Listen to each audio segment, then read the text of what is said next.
Hello, everyone. My name is Sean. I am the Crypto Smith. You probably know this by now if you see my videos. Right? I'm the Crypto Smith. Okay, I'm just letting you know. This video we're going to do today is on Cypherium. Now, you're thinking, what the heck is that? I've never heard of it. And if you've heard of it, most likely you don't really know what it is. Just something that's been thrown around out there for the last many months. Actually, it's been around for many years. I never had a reason to look into it. I've heard of it. Somebody's mentioned it to me before. I've heard the term in videos and such. However, I never really had a reason to look at it until I started to look at it. And I'm thinking, why didn't I know about this before? This one is important. We're going to go into what Cypherium is and why you need to know what it is as well. And hopefully this video will just give you a little bit of information to where you can decide whether you want to go and do a deeper dive on it yourself or not. But I'm going to get into it. What is Cypherium? So as the website states, it's an instant ledger to process real-time transactions. It's a smart contract platform for enterprise use cases in all industries. It's a trusted database to connect CBDCs, digital assets, and dApps. It's an open source network to allow any participant or developer. It's a secure vault to combat threats to data privacy. And guess what else? It's ISO20022 compliant. No, you say? Nope, you're wrong. I said the same thing, but it says right here, and I looked it up on other resources, it is ISO 20022 compliant. Why is this important? We're going to find out here in a little bit. Just hang on until the end, and I'm going to tell you why this is a competitor of a very popular and one of my favorite tokens out there. Stay tuned. Now, how does Cypherium work? Well, Cypherium uses a hybrid consensus mechanism that utilizes both a proof of work and hot stuff. I had to look it up too. PBFT, which means practical Byzantine fault tolerant. It's an algorithm. What does it mean?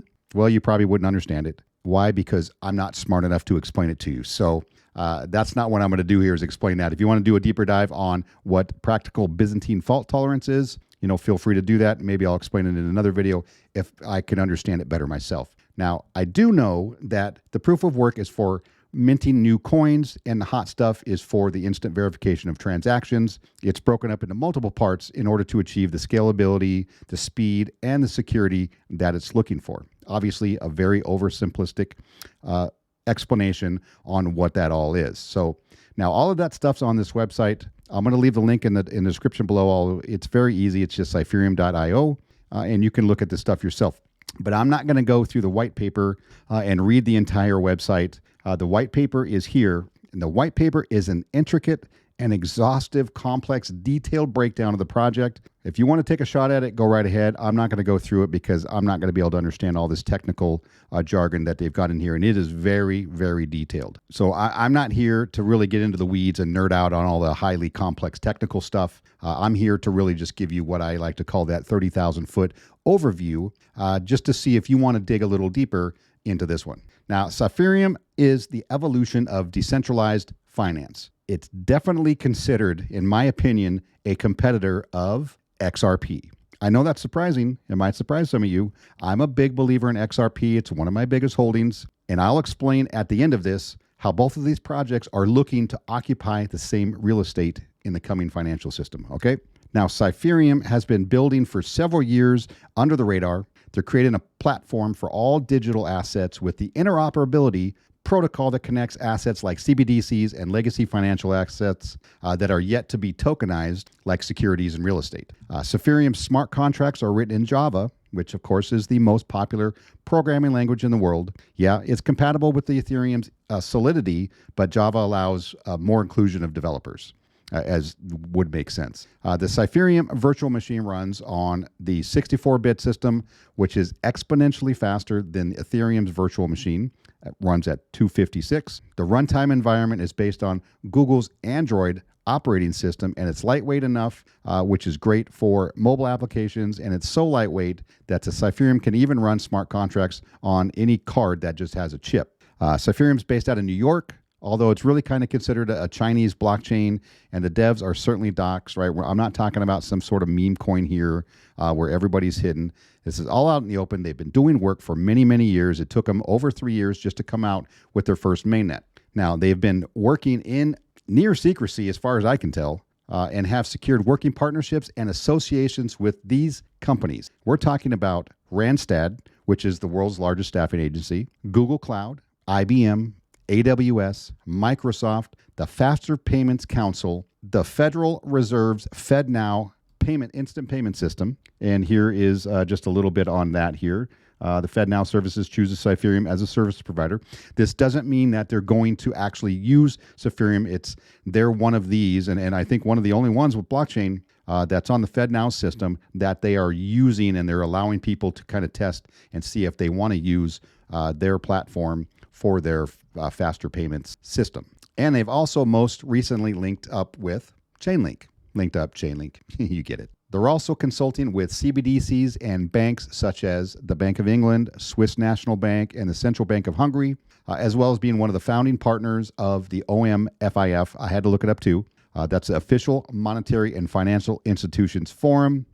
That's this one here. Now, this digital monetary institute that they've developed is where a lot of central banks and other monetary policy advisors get together and have discussions about how they're going to run the financial system of the future, right? These are the powers that be that make the big decisions. So that tells me that Cypherium is going to be a big blockchain player in the new financial system that's currently being constructed. They're going to play a role, just not sure how big of a role that's going to be. Now let's get into the tokenomics a little bit here and find out really kind of the supply, the price, all that stuff. It's sitting just under 4 cents. The max supply is 8.4 billion, which is smaller than Matic's Polygon, which is 10 billion. Total supply currently is 6.8 billion. The market cap's only sitting at $22 million because they're not into marketing. They're doing everything behind the scenes. Nobody knows what's going on here. They don't care about pumping the market. They're just building utility. They're only available on xt.com and MEXC. Now, MEXC is going to be where you're going to want to purchase this if that's what you're looking to do, because they hold most of the liquidity there, which means that you are in an insanely early and such a good spot to do your research and see if you want to jump into Cypherium, like I believe I'm going to. Now, just to let you know what they're looking for and how they are competing with XRP, in my opinion, let me give you some of their future plans. They're going to be doing continued CBDC research and development. They are working with several CBDCs out there already. Regulated DeFi, right? This is where the survival of any crypto going forward is going to be regulatory compliance. If you're not compliant, once these rules start to come down in the next year or two, you're not going to be in the game any longer. Now you've got the Cypherium wallet they're building. It's going to facilitate CBDC payments and interoperability with other crypto assets. It's going to have Cypher ID and KYC. Obviously, that's going to be a thing for all wallets in the future, and the ability to connect to other digital ledgers.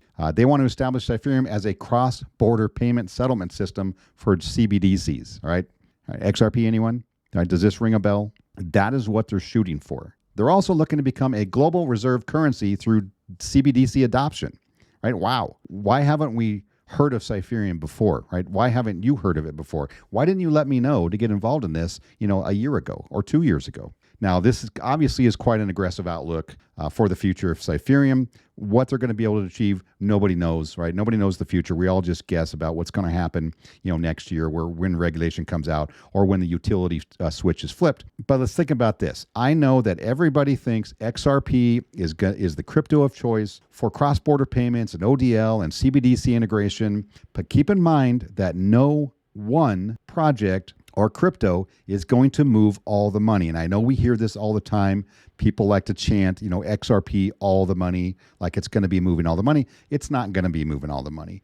Ripple even stated on more than one occasion that they don't work with every CBDC out there, and they're not going to. And then even the ones that they work with, XRP is not going to be a solution for them. Like that, it's just not a necessary solution for them. Some possibly will, and some won't. So several of these future money movers are going to be in play. So be smart about doing your research and diversifying and not holding everything, in one asset. Most of these assets are likely going to move in tandem, especially the ISO tokens that we've been talking about. XLM, XRP, Quant, Algo, XTC, HBAR, and of course Cypherium now should do really well in the future once that utility switch is flipped. So hopefully you have enjoyed this video. I've given you just a brief overview of what Cypherium is and what it's looking to do. Remember, not financial advice. I am not your financial advisor.